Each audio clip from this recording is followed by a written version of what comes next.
இன்றைய தினம் வேத பாட வகுப்பில் கலந்து கொண்ட அனைவருக்கும் என் வணக்கத்தையும் புது வருட வாழ்த்துக்களையும் நான் தெரிவித்துக் கொள்கிறேன். இந்த வாரம் நாம் தியானிக்க இருப்பது ஆபிரகாமுக்கும் பேரனான யாக்கோபுக்கும் அவன் மனைவி லேயாளுக்கும் பிறந்த 4வது மகனான யூதாவை பற்றி. யாக்கோபின் 12 பிள்ளைகள் யூதாவின் சந்ததியை மேன்மைப்படுத்தி ஆளுகை அதிகாரம் கொடுத்து உலகின் ஆசீர்வாதமான இயேசு கிறிஸ்துவை கொடுக்கும் சந்ததியாக தெரிந்து கொள்ள யூதாவிடத்திலே தேவன் கண்ட விசேஷம் என்ன? இதைத்தான் நாம் தியானிக்க இருக்கிறோம். விசேஷமாக ஆபிரகாம் தனக்கு தேவன் கொடுத்த வாக்குத்தத்தை விசுவாசித்து அதற்கு ஏற்ற கிரியையை தன் வாழ்வில் வாழ்ந்து காட்டி அந்த வாக்குத்தத்தை தன் சந்ததிக்கு உடன்படிக்கையாகவும் அவனுடைய விசுவாச பரீட்சையிலே அவன் ஜெயங்கொண்டவனாக அந்த வாக்கு தத்துவத்தை உடன்படிக்கையாக மட்டுமல்ல தன் சந்ததிக்குரிய தேவனுடைய ஆணையாகவும் பெற்றுக்கொண்டார். அந்த ஆசீர்வாதத்தை அவன் தன் குமாரனாகிய ஈசாக்குக்கு கொடுத்தார். ஈசாக்கு தகப்பனுடைய வழியிலே ஒரு சாந்தமுள்ள நீதிமானாக வாழ்ந்து அந்த வாக்கு தத்தத்தினுடைய ஆசீர்வாதம் பாதுகாப்பு பராமரிப்பை அனுபவித்தார். ஆனால் அந்த வாக்கு தத்தத்துக்குரிய விளக்கங்களையோ விவரங்களையோ தேவனை குறித்த அறிவையோ தன் பிள்ளைகளுக்கு கடத்த தவறிவிட்டதனாலே அந்த பிள்ளைகள் அதை முழுமையாக சுதந்திரிக்க முடியவில்லை. அவன் கடைசியாக மரிக்கும் முன்னதாக அந்த ஆபிரகாமுக்கு தேவன் கொடுத்த வாக்குத்தத்தின் ஆசீர்வாதத்தை தன் குமாரனாகிய யாக்கோபுக்கு ஆசீர்வாதமாக கொடுத்தார். யாக்கோபுக்கும் தகப்பனுடைய ஆசீர்வாதம் இருந்தது. தேவ வாக்குத்தத்தின் உரிமை அவனுக்கு இருந்தது. தேவனே அதை தரிசனத்திலே அவனுக்கு உறுதிப்படுத்தினார். பரமண்டலத்திலிருந்து அவன் தூங்கும் போது சொப்பனத்தில் ஒரு ஏணியின் மேலே நின்று அவனுக்கு அதை உறுதிப்படுத்தி சொல்லியிருந்தார். தவிர அவன் போகும் வழியில் அவனை பராமரித்து அவன் கரத்தின் கிரியைகளை ஆசீர்வதித்து அவனை பெருக பண்ணி அவனுக்கு விரோதமாக சத்துருக்கள் எழும்பின போது லாபான் இடத்திலிருந்தும் ஏசாவிடத்திலிருந்து பாதுகாத்து சமாதானத்தை அவர்கள் மூலமாக கட்டளையிட்டும் கொடுத்தார். அவ்வளவு காரியங்கள் தேவன் தன்னோடு உடனிருக்கிறார் என்பதை அறிந்தும் கூட யாக்கோபு தன்னுடைய சுய புத்தியிலே சுய ஞானத்தினாலே நடந்ததினாலே அநேக பாடுகள் போராட்டங்கள் வழியாக கடந்து செல்ல நேரிட்டது. தேவனை பற்றி அறிவோ வாக்கு தத்தத்தை சரியான ஒரு புரிந்து கொள்ளுதலோ அவருக்கு இல்லை. ஆனாலும் அந்த வாக்கு தத்தத்தை தன் பிள்ளைகளுக்கு கொடுக்கக்கூடிய வகையில் பிள்ளைகளை அவன் வளர்க்கவும் இல்லை. ஆனால் தேவன் வாக்கு பண்ணி உடன்படிக்கையாக கொடுத்ததை நிறைவேற்றுவதற்காக யாக்கோபினுடைய சந்ததியிலே 11வது பிள்ளையாகிய யோசேப்புக்கு தேவன் தரிசனத்தை கொடுக்க அவன் அந்த தரிசனத்தை விசுவாசித்து நடந்தான். அந்த தரிசனத்தை விசுவாசித்து நடந்ததின் நிமித்தமாக அவன் வாழ்க்கையில் பாடுகள் வந்தது. ஆனால் அந்த பாடுகளின் மத்தியிலும் தேவன் அவனோடு உடன் இருந்து பாடுகளின் வழியாக அவனை பக்குவப்படுத்தி யாக்கோபையும் அவன் சந்ததியும் போஷிக்கும்படி தேவன் அவனை உயர்த்தினார்.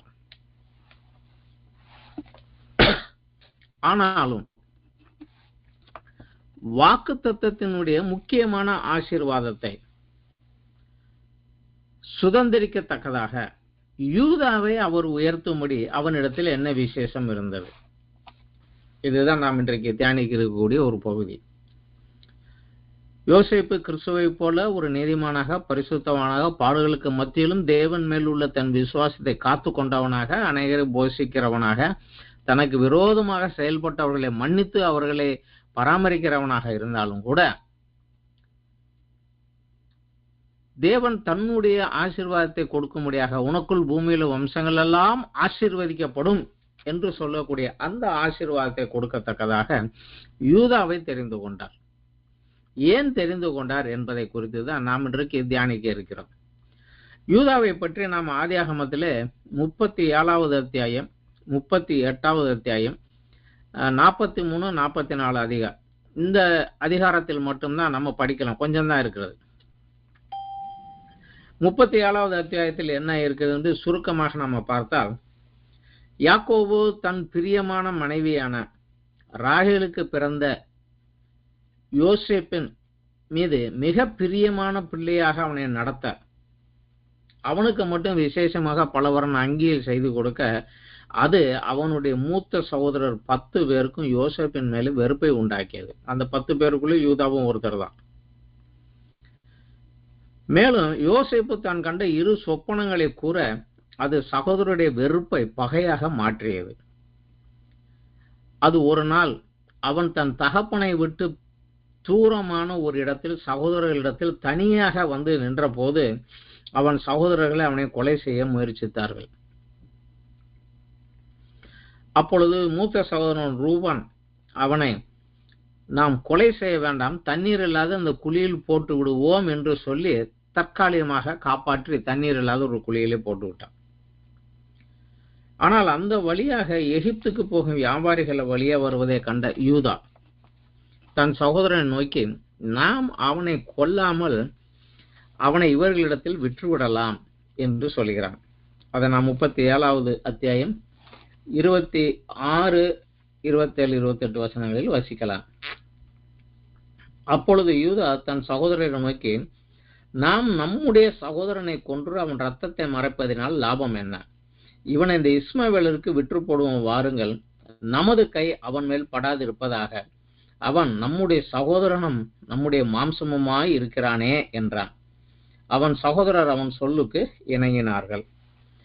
அந்த எகிப்துக்கு போகிற வியாபாரிகளிடத்தில் அவனை 20 வெள்ளிக்காசுக்கு யோசேப்பை விற்றார்கள்.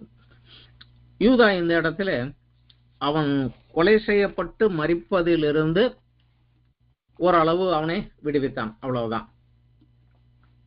ஆனால் அதற்கு பிற்பாடு சகோதரர்கள் தன் தகப்பனிடத்தில் வந்தபோது யோசேப்பினுடைய அந்த அங்கியை ஒரு ஆட்டுக்குட்டியின் ரத்தத்தினாலே தோய்த்து, இதை நாங்கள் வனாந்தரத்தில் கண்டோம் என்று சொல்ல, யாக்கோபும் தன் மகனை ஏதோ ஒரு மிருகம், காட்டு மிருகம் கொன்று விட்டது என்று துக்கத்தோடு அழுது கொண்டிருந்தான். இதோடு 37வது அதிகாரம் முடிகிறது. 38வது அதிகாரம் முழுவதுமே, ஆதியாகமம் 38வது அதிகாரம் முழுவதுமே யூதாவின் வாழ்க்கையில் நடந்த ஒரு முக்கியமான ஒரு நிகழ்ச்சியை சொல்லுகிறது. யூதா அந்த நேரத்தில் தன் தகப்பனையும் தன் சகோதரனை விட்டு தனியே பிரிந்து போய் அதுல்லாம் ஊராகிய ஈரா என்னும் ஒரு மனிதனிடத்தில் போய் அங்கே குடியிருந்தான் என்பதை நாம் பார்க்கிறோம். எவ்வளவு நாள் குடியிருந்தான் என்றால், அவன் அங்கேயே ஒரு கானானிய பெண்மணியை திருமணம் செய்து அவனுக்கு 3 குமாரர்கள் பிறந்து, அந்த 3 குமாரர்களிலே மூத்த குமாரனுக்கும் 2வது குமாரனுக்கும் திருமணம் செய்கின்ற நிகழ்ச்சிகள் வரைக்கும் அவன் அங்கேதான் இருந்தான். தன் சகோதரரோடு தன் தகப்பனோடு வந்து இருக்கவில்லை. தனியாக பிரிந்து போய் நின்றவனாக நின்றான். அநேகமாக யோசேப்பு மரித்து விட்டான் என்று யாக்கோபு துக்கத்தோடு அழுகிறதை காண இவனுக்கு சகிக்காமல் இருந்திருக்கலாம். அதோடு பொய் சொல்லி ஏமாற்றி அவனை விட்டுவிட்ட அந்த குற்ற மனச்சாட்சி அவனை உறுத்தி இருக்கலாம். தன் சகோதரர்களோடு அவர்களுடைய நடவடிக்கைகளோடு இணைந்து நிற்பது அவனுக்கு பிரியமில்லாமல் இருக்கலாம். இதனாலே தன் சகோதரன் தன் குடும்பத்தை விட்டு பிரிந்து போய் தூர போய் வேறு ஒரு இடத்துல இருந்தான். ஆனா அவனும் தன் பிள்ளைகளுக்கு இந்த தேவனுடைய ஆசீர்வாதத்தை குறித்தோ தெரியாதனால தேவனுக்கு ஏற்ற விதத்தில் அவன் பிள்ளைகளை அவனும் வளர்க்க முடியவில்லை. அவன் தன் மூத்த மகன் ஏர் என்பவனுக்கு தாமார் என்கின்ற ஒரு பெண்ணை திருமணம் செய்து கொடுத்தான். ஆனால் அந்த ஏர் தேவ பார்வையிலே பொல்லாதவனாயிருந்தனால தேவன் அவனை கொன்று போட்டார். அதனால தன்னுடைய 2வது மகனை ஓனானை நோக்கி, உன் தமையனுடைய மனைவியை நீ ஏற்றுக்கொண்டு அவளுக்கு சந்தானத்தை உருவாக்கி கொடு என்றான். அது அந்த காலத்திலே வழக்கத்திலே இருந்த ஒரு பழக்கம். அது மூத்த மகன் ஒருவன் குழந்தை இல்லாமல் அவன் இறந்து விட்டால் அவன் மனைவியை அவனுடைய 2வது சகோதரன் மனைவியாக ஏற்றுக்கொண்டு அவளுக்கு பிள்ளை பெற்றுக் கொடுக்கக்கூடிய ஒரு பாக்கியத்தை கொடுக்க வேண்டும். அந்த பிள்ளை அந்த இறந்து போன மனிதனுடைய சொத்துக்கு வாரிசாகும். அவன் மூத்த மகனுடைய பிள்ளையாக இருப்பதனால சேஷ்ட புத்திர பாகம், இரட்டிப்பான ஆசீர்வாதம் அந்த பிள்ளைக்கு வரும். அந்த பெண்ணும் சந்ததி இல்லாத ஒரு பெண்ணாக போய்விடாதபடி தனக்கு பராமரிக்க ஒரு சந்ததியை உருவாக்கக்கூடிய வாய்ப்பை கொடுக்குது. அந்த கால கலாச்சாரத்தில் இருந்த ஒரு பழக்கம். அதன்படியாக அவன் சொன்னான். ஆனால் யூதாவினுடைய அந்த இரண்டாம் மகன் ஓனானோ தாமாரை ஏற்றுக்கொண்டு அவளோடு உடனுறவு கொண்டான். ஆனால் அவளுக்கு பிறக்கும் பிள்ளை தன்னுடைய பிள்ளையாக இருக்காது. அது இல்லாவிட்டால் சேஷபுத்திர பாகம் இரண்டாவது அந்த பங்கு எனக்கு தான் வரும் என்பதனாலே அவன் பிள்ளை பெறாதபடி உடலுறவு கொண்டான். நான் பிள்ளை பெறாதபடி சூழ்ச்சியான காரியங்களை செய்தான். இதை கண்ட தேவன் அவனையும் அடித்து கொன்று போட்டாள். அப்பொழுது யூதா பயந்து போய் தன்னுடைய இளைய மகன் அவளுக்கு கொடுத்தால் அவனுக்கு ஏதாவது ஆகிவிடுமோ, மறித்து விடுவோனா என்று பயந்து போய், தாமாரை நீ உன் தகப்பன் வீட்டிலே போய் சில காலம் இரு, என் மகன் பெரியவன் ஆனதுக்கு அப்புறம் நான் உனக்கு ஒரு வழியை செய்கிறேன் என்று அனுப்பி வைத்து விட்டான். இந்த சில காலங்களுக்குள்ளாக யூதாவினுடைய மனைவியும் மரித்து போனாள். அடுத்தடுத்த 3 மரணங்கள். மூத்த மகன், இரண்டாவது மகன், இப்பொழுது மனைவி. இப்போ யூதாவும் அவனுடைய இளைய மகனும் மட்டும்தான் இருக்கிறார்கள். இந்த நேரத்தில் அவன் தன் ஆடுகளுக்கு மயிர் கத்திரிக்க திம்மா என்கிற ஊருக்கு போகிறான். அவன் போவதை அறிந்த தாமார் யூதா வாக்கு கொடுத்தபடி தன்னுடைய இளைய மகனை தனக்கு கொடுக்கவில்லை. அவன் மூலமாக தன்னுடைய மலடி என்கின்ற அவமானத்தை நீக்கி எனக்கென்று ஒரு சந்ததியை உருவாக்க வழி கொடுக்கவில்லை. அதனாலே நான் ஏதாவது செய்ய வேண்டும் என்று சொல்லி சூழ்ச்சியாக ஒரு வேசியை போல நடித்து யூதாவின் மூலமாக கற்பமாகிறாள். அவள் தன் முகத்தை மூடி இருந்ததனால தன் மருமகள் என்று அறியாமலே ஒரு வேசி என்று நினைத்து யூதா அவளோடு உறவு கொள்ள அவன் மூலமாக அவள் கற்பமாகிறாள். 3 மாதங்கள் கழித்து உன் மருமகள் கற்பமாக இருக்கிறாள் என்ற செய்தி யூதாவுக்கு வந்தபோது அவன் கோபத்தோடு அவளை பார்க்க செல்லுகிற போது அவள் நான் கற்பமானது உம்மால் தான் என்று அதற்குரிய ஆதாரங்களை காண்பிக்க யூதா அப்பொழுது மௌனமாகி விடுகிறார். அப்பொழுது அவர் சொல்லுகிறார், அவள் என்னை விட அவள் நீதி உள்ளவள். என்னுடைய நடக்கை தவறா இருக்கலாம், ஆனால் அவள் செய்த கிரியைகள் நீதி உள்ளது என்று சொன்னார். அதோடு மாத்திரமல்ல, அவளை தன் மருமகளாகவோ அல்லது தனக்குரிய ஒரு மனைவியாகவோ அவன் ஏற்றுக்கொள்ளாமல் தன் மகளை போல அவளை ஏற்றுக்கொண்டு அவளுக்கு பிறந்த இரட்டை பிள்ளைகளை, 2 பிள்ளைகளையுமே ஒரே பிரசவத்தில் இரட்டை பிள்ளைகள், 2 பிள்ளைகளையுமே தன் பிள்ளைகளாக எடுத்து தன் வீட்டோடு சேர்த்து கொண்டு வளர்த்து வந்தான். இதுதான் பழைய யூதாவினுடைய வாழ்க்கையில் நடந்த முக்கியமான 2 சம்பவங்கள். அதற்கு அடுத்தபடியாக நாம் அவனை குறித்து கற்றுக்கொள்வது எங்க என்றால், தன் சகோதரர்களோடு பஞ்சத்திலிருந்து தானியம் கிடைக்கும்படியாக எகிப்துக்கு சென்ற ஒரு காரியம்தான். இது 43வது அத்தியாயம், 44வது அத்தியாயம், 2 அத்தியாயங்களிலே இந்த சம்பவங்கள் வருகிறது. எகிப்துக்கு சென்ற யோசேப்பு அங்கு தேவனால் உயர்த்தப்பட்டு எகிப்துக்குடைய முக்கியமான ஒரு அதிகாரியாக உயர்ந்து நின்று தேசத்தை பஞ்சத்தில் காப்பாற்றிக் கொண்டிருக்கிறார். முழு உலகத்திலும் பஞ்சம். அப்பொழுது யாக்கோபு தன்னுடைய பிள்ளைகளை அனுப்புகிறான் தானியம் வாங்கும்படியாக எகிப்துக்கு. ஆனால் தனக்கு யோசேப்புக்கு பின் பிறந்த ராகேலுக்கு பிறந்த பென்னிமேனை மட்டும் தன் கையோடு வைத்துக் கொள்கிறான். ஏனென்றால் போகும் வழியிலே இவனுக்கும் ஏதாவது ஆகிவிடும் என்று ஒரு பயத்திலே, அவனுக்கு ஒரு சந்தேகத்திலே கையிலே வைத்துக் கொள்கிறான். இந்த 10 சகோதரர்களும் போகிறார்கள். தானியம் வாங்க சென்ற காலத்திலே யோசேப்பு இவர்கள் தன் சகோதரர்கள் என்று அறிந்து கொண்டான். ஆனால் இந்த சகோதரர்கள் அவனை தங்கள் சகோதரன் யோசேப்பு என்று அறியவில்லை. அவன் அவர்களிடத்தில் ஒரு சூழ்ச்சியான ஒரு காரியத்தை செய்து அவர்கள் வீட்டு விவரங்களை எல்லாம் கேட்டுவிட்டு, முக்கியமாக தகப்பன் உயிரோடு இருக்கிறாரா, தன் சகோதரன் உயிரோடு இருக்கிறானா என்கிற காரியங்களை நாசூக்காக அவர்களிடத்தில் விசாரித்து கேட்டுக்கொண்டு இப்பொழுது ஒரு காரியத்தை செய்கிறான். அந்த இளைய சகோதரனை, தகப்பனோடு இருக்க அந்த சகோதரனை அழைத்து வந்தால் ஒழிய அடுத்த முறை உங்களுக்கு தானியம் கிடைக்காது.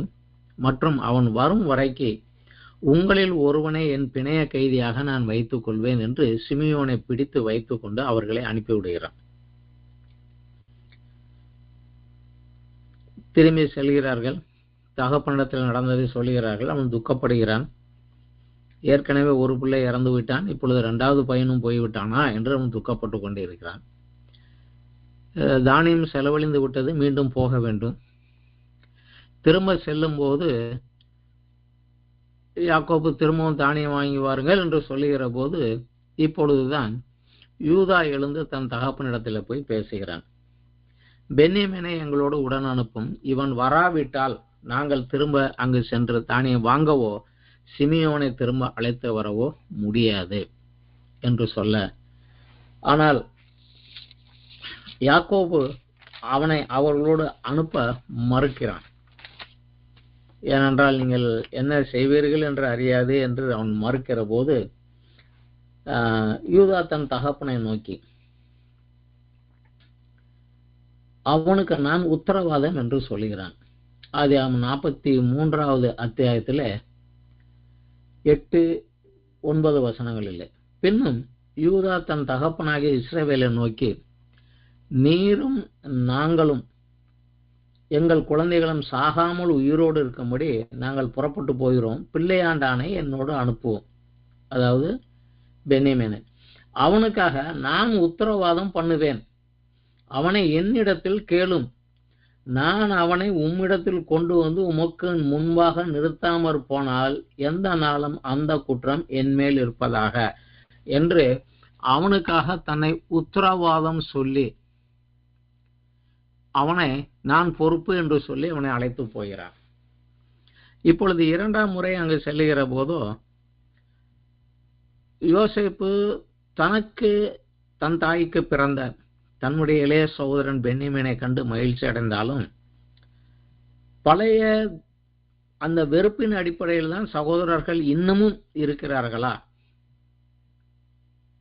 என்பதை அறியாமலும் அவன் அங்கே ஒரு காரியத்தை செய்கிறான். தந்திரமாக அவன் ஒரு காரியத்தை செய்கிறான்.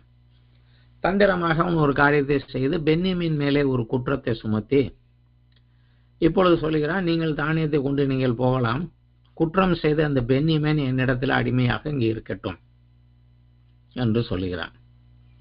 அந்த நேரத்தில் தான் யூதா விசேஷமான ஒரு காரியத்தை அங்கே சொல்லுகிறான்.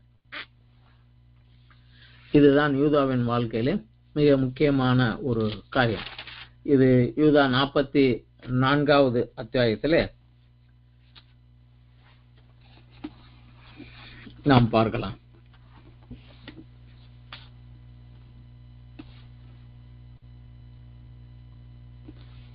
முப்பதிலிருந்து 34 வசனங்கள் வரைக்கும் நம்ம படிக்கலாம். யூதா 44 30 44 வரைக்கும் நாம் 34 வரைக்கும் படிக்கலாம். அப்பொழுது யூதா யோசேப்பை நோக்கி, இளையவனை விட்டு நான் என் தகப்பனாகிய உமது அடியானிடத்தில் போனால் அவருடைய ஜீவன் இவனுடைய ஜீவனோடு ஒன்றாக இணைக்கப்பட்டிருக்கிறபடியினால் அவர் இளையவன் வரவில்லை என்று அறிந்த மாத்திரத்திலே இறந்து போவார். இப்படி உமது அடியாராகிய நாங்கள் உமது அடியானாகிய எங்கள் தகப்பனுடைய நரைமயிரை வியாகுலத்துடனே பாதாளத்திலே இறங்க பண்ணுவோம். அந்த இளையவனுக்காக உமது அடியானாகிய நான் என் தகப்பனுக்கு உத்தரவாதி. அன்றியும் நான் இவனை உம்மிடத்தில் கொண்டு வராவிட்டால் நான் என்னாலும் உமக்கு முன்பாக குற்றவாளியாய் இருப்பேன் என்று அவருக்கு சொல்லியிருக்கிறேன். இப்படி இருக்க இளையவன் தன் சகோதரனோடு கூட போகும்படி மன்றாடுகிறேன். உமது அடியானாகிய நான் இளையவனுக்கு பதிலாக இங்கே என் ஆண்டவனுக்கு அடிமையாக இருக்கிறேன்.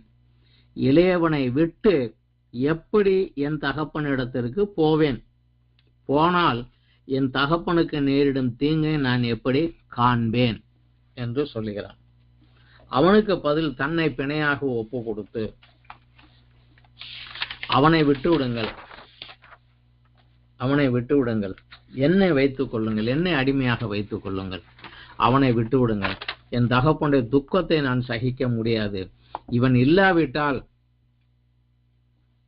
என் தகப்பன் துக்கப்படுவார், அதையும் என்னால் பார்க்க முடியாது என்று இளையவனுக்கு பதிலாக தன்னை பிணையாக கொடுக்கிறான்.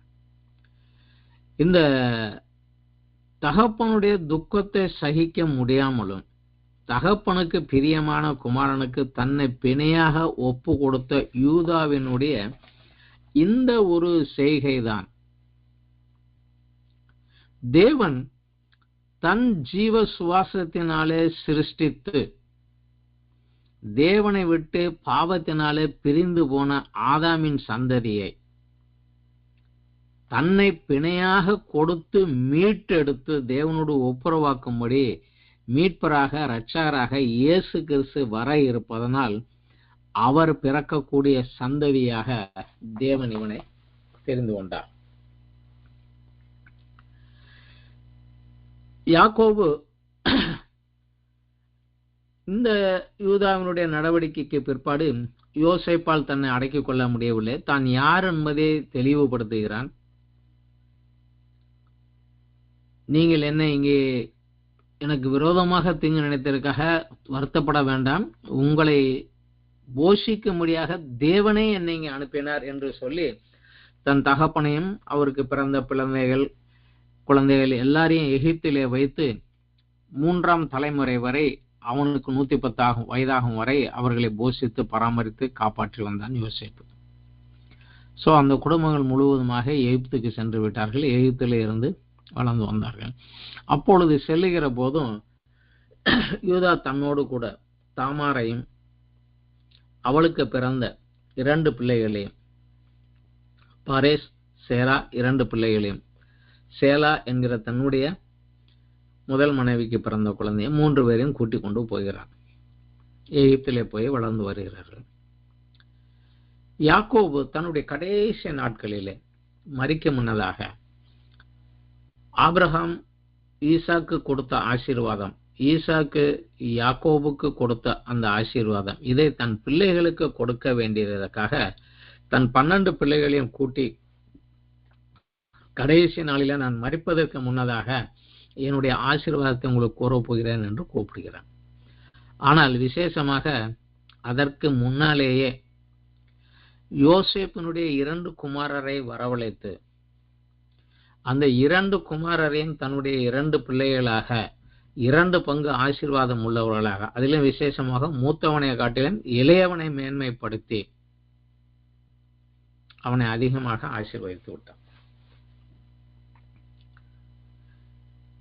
சோ யோசேப்புக்கு அந்த சேஷ்ட புத்திர பாதமாகிய இரட்டை பங்கு அவனுடைய 2 பிள்ளைகளுக்காக 2 பிரிவாக போய்விடுகிறது.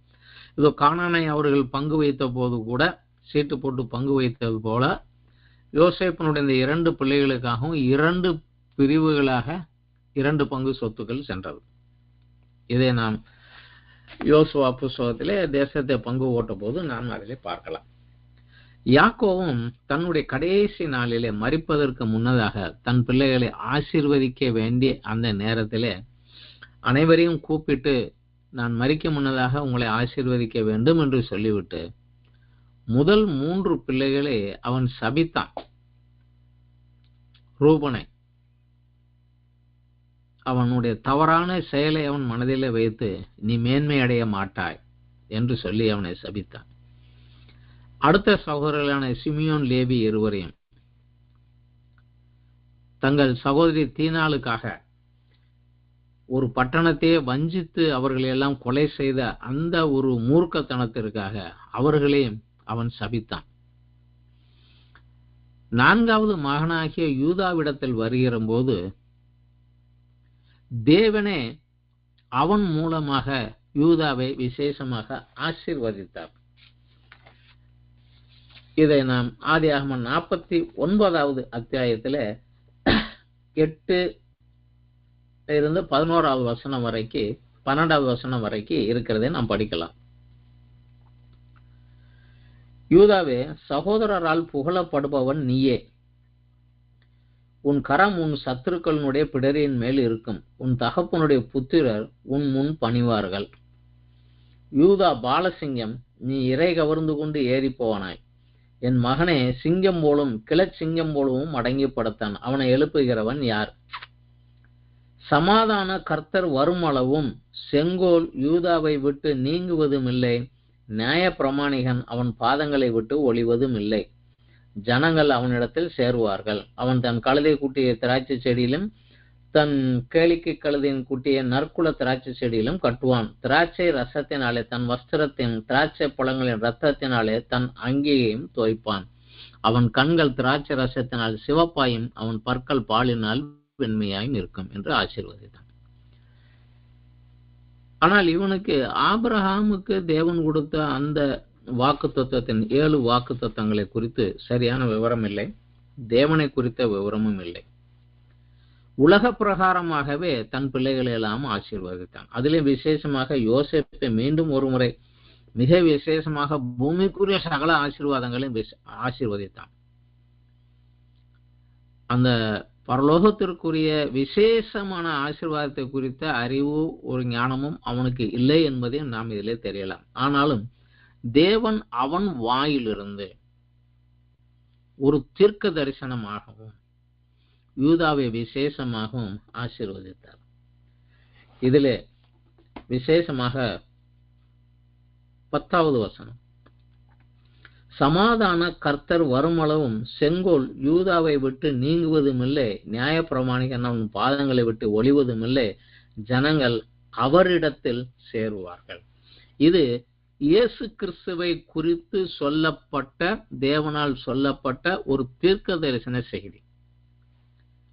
பழைய ஏற்பாடுகளில் முந்திய மேசியாவை குறித்த தீர்க்க தரிசனங்களிலே ஆதாம் இடத்தில் சொன்ன ஒரு வார்த்தை, இந்த ஸ்திரியின் வித்து சத்துருவின் தலையை நசுக்குவார் என்பது முதலாவது. அதற்கு அடுத்தபடியாக வந்த ஒரே ஒரு மறைமுகமான ஒரு செய்தி, ஆபிரகாமுக்கு தேவன் கொடுத்த வாக்குத்தத்தத்திலே 7வது வாக்குத்தத்தம், உனக்குள் பூமியில் உள்ள வம்சங்கள் எல்லாம் ஆசீர்வதிக்கப்படும். இது 2வது. அதற்கு அடுத்தது 3வதாக ஆதியாகமத்தில் வரக்கூடிய மிக பழைய தீர்க்க தரிசனம் இதுதான். தேவனே இந்த தீர்க்க தரிசனத்தை யாக்கோபின் மூலமாக யூதாவுக்கு கொடுத்து ஆளுகையின் பொறுப்பை யூதாவுக்கு கொடுத்தார். பூமிக்குரிய ஆசீர்வாதங்களே தன் பிற பிள்ளைகளுக்கெல்லாம் கொடுத்தான். விசேஷமாக யோசேப்புக்கு விசேஷமாகவும் அவனுடைய 2 பிள்ளைகளுக்கு விசேஷமான ஆசீர்வாதங்களையும் கொடுத்தான். ஆனாலும் அவனை அறிந்தோ அறியாமலோ இந்த ஒரு வார்த்தை அவன் வாயிலிருந்து தேவனே யூதாவுக்கு கொடுத்தார். அதை கொடுப்பதற்கு காரணம் என்ன என்று பார்த்தால், விசேஷமாக யூதாவின் வாழ்க்கையில் 37வது அத்தியாயத்திலே 38 அத்தியாயத்தில் நாம பார்த்தது 2 சம்பவங்கள் தான். 44 பார்த்த ஒரு சம்பவம், இந்த 3 சம்பவங்கள் தான் வேதத்தில் உண்டு. துன்மார்க்கமாக ஜீவிக்கும் தன் சகோதரர்களை விட்டு பிரிந்து தனியே போய் நின்றார். துன்மார்க்கரின் ஆலோசனை நடவாமலும் பாவியினுடைய வழியில் நில்லாமலும் பரியாசக்காரர் உட்காரும் இடத்தில் உட்காராமலும் என்று வேதம் சொல்லுகிறது. அவர்களோடு துன்மார்க்க நடவடிக்கையில் இணைந்து அவர்களோடு செயல்பட அவன் மனம் வெறுத்தவனாக தனியே பிரிந்து போனான். 1. 2வது, தன் தகப்பன் படக்கூடிய பாடுகளை அவன் சகிக்கவில்லை. தன் மகன் யோசேப்பு மரித்து போனான் என்று அவன் அழுகிற போது அவன் மரிக்கவில்லை, நாங்கள் தான் அவனை விட்டுவிட்டோம் என்ற அந்த குற்ற மனச்சாட்சி அவனை உறுத்தியதனாலே, அந்த குற்ற மனச்சாட்சியின் உறுத்தத்தினாலே, மன வருத்தத்தினாலே அவன் அங்கே தகப்பன் முன் இருக்க முடியாமல் தகப்பனை விட்டு தூரமாகவும் பிரிந்து போனான். 3வது, தன் பிள்ளைகளையும் அவன் ஆண்டவரை குறித்த அளவிலே வளர்க்கவில்லை.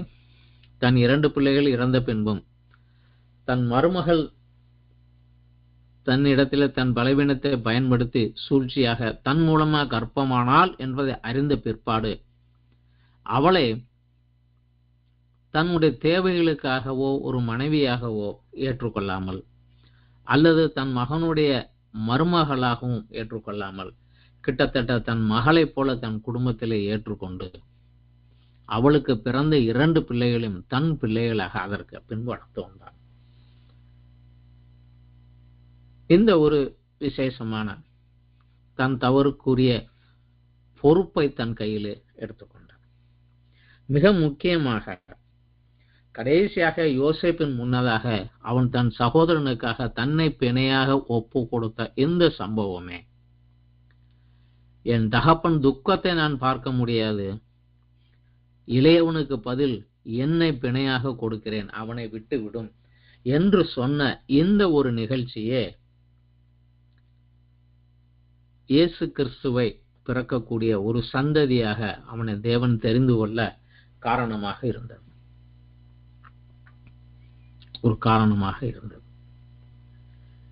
உனக்குள் பூமியின் வம்சங்கள் எல்லாம் ஆசீர்வதிக்கப்படும் என்ற அந்த ஆசீர்வாதம் இவன் மூலமாக வந்தது. யூதாவுக்கும் தாமாருக்கும் பிறந்த பாரேஷனுடைய சந்ததியில் தான் தாவீது மகாராஜா வருகிறார். மத்தேயு 1வது அத்தியாயம் 3வது வசனத்தில் பார்த்தால் அந்த குறிப்பு அங்கே இருக்கிறது. அவனுடைய சந்ததியில் தான் தாவீது மகாராஜா வருகிறார். தாவீது ராஜாவினுடைய வம்சத்தில் தான் இயேசு கிறிஸ்துவும் வருகிறார். இந்த ஒரு ஆசீர்வாதம் அவர் கிடைத்தது. பிற்காலத்திலும் இயேசு கிறிஸ்துவை குறித்து சொல்லுகிற போது யூதராஜ சிங்கமே என்றுதான் என்று நாம் துதிக்கிறோம். அந்த ஒரு மேன்மைக்கு காரணம் தன் சகோதரனுக்கு பதில் தன்னை பிணையாக ஒப்பு கொடுத்த அந்த ஒரு சுபாவம் தான். இன்றைக்கும் கூட நாம் இந்த கேரக்டர் ஸ்டடி படிப்பதன் நோக்கமே அவர்கள் வாழ்க்கையில் அவர்கள் செய்த சிறப்பான காரியங்கள் என்ன, அதை நாமும் கற்றுக்கொண்டு தேர்வதற்கும், அவர்கள் செய்த தவறுகள் என்ன, அந்த தவறுகளை நாம் செய்யாமல் காத்து கொள்வதற்கும் தான் இந்த குணநல ஆய்வு கேரக்டர் ஸ்டடிஸ் நாம் கற்றுக்கொண்டே வருகிறோம். இன்றைக்குமே நரகத்துக்கு போகின்ற பிற மனிதனுக்காக தேவனுடைய சமூகத்திலே நாம் பரிந்து பேசி மன்றாடி ஜெபித்து, ஆண்டவரே அவனையும் உம்முடைய பிள்ளையாக ஏற்றுக்கொள்ளும் என்று மன்றாட்டு ஜெபம் ஏறெடுக்கக்கூடிய,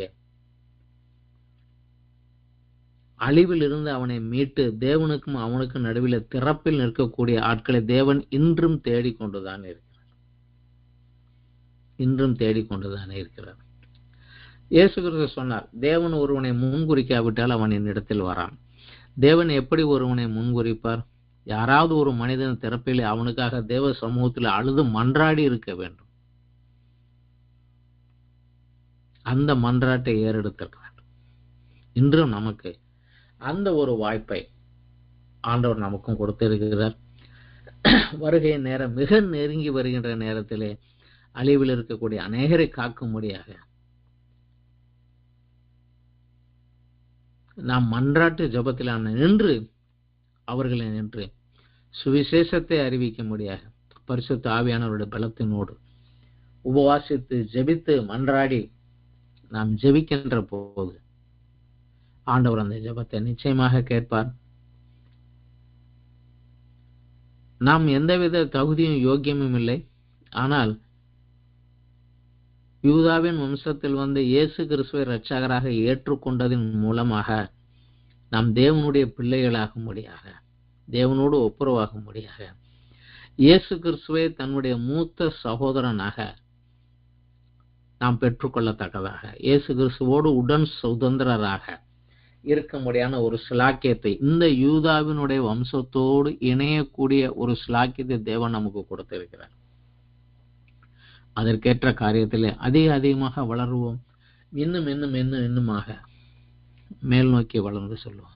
வருகிற ஆண்டிலே இன்னும் அநேகரை ஆண்டவர் சமூகத்தில் கொண்டு வரத்தக்கதாக பிறருக்காக பரிந்து பேசுகிற ஜெபத்திலே அதிகமாக வளருவோம். இயேசு கிறிஸ்து சொன்னார், இந்த சிறியவனில் ஒருவனுக்கு நீ எதை செய்தாயோ அதை எனக்கே செய்தாய் என்றார்.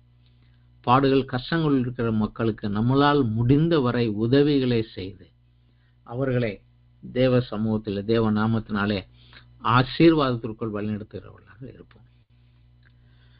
யூதாவினுடைய காரியங்கள் மிக சுருக்கமானதுதான், ஆனால் மிக முக்கியமான ஒரு காரியம். பிற்காலத்திலே தேசம் ஆண்டவருக்குள் வந்தபோது தேசம் இரண்டாக பிரிந்து போன போது கூட, வாக்குத்தத்த தேசம் பிரிந்த போது கூட, ஒன்றுக்கு இஸ்ரவேல் என்றும் ஒன்றுக்கு யூதா என்றும் தான் பெயர் உண்டு. அந்த அளவுக்கு தேவன் அவன் பேரை பெருமைப்படுத்தி ஆபிரகாம் இடத்தில் சொன்னதை போல, உன் பேரை பெருமைப்படுத்துவேன், உன்னை பெரிய ஜாதி ஆக்குவேன் என்ற அந்த ஆசீர்வாதங்களும் யூதாவின் மூலமாக அவனுடைய சந்ததிக்கு வந்தது. இன்னும் அதிகமாக ஆண்டவரை குறித்த அறிவிலை வளர்வோம். ஆண்டவருடைய ஆசீர்வாதத்தை பிறருக்கு பகிர்ந்து கொடுக்கிறவர்களாக, அவர்களுக்காக மத்தியஸ்தராக திறப்பின் வாசலில் என்று மன்றாடுகிறதிலே நாம் இந்த வருடத்தில் கொஞ்சம் அதிகமாக நேரத்தை நாம் செலவிடுவது நல்லது. இத்தோடு இந்த வாரத்திற்குரிய வேத பாட வகுப்பு முடிந்தது. அடுத்த வாரத்திலே நாம் மீண்டும் சந்திப்போம். நன்றி, வணக்கம்.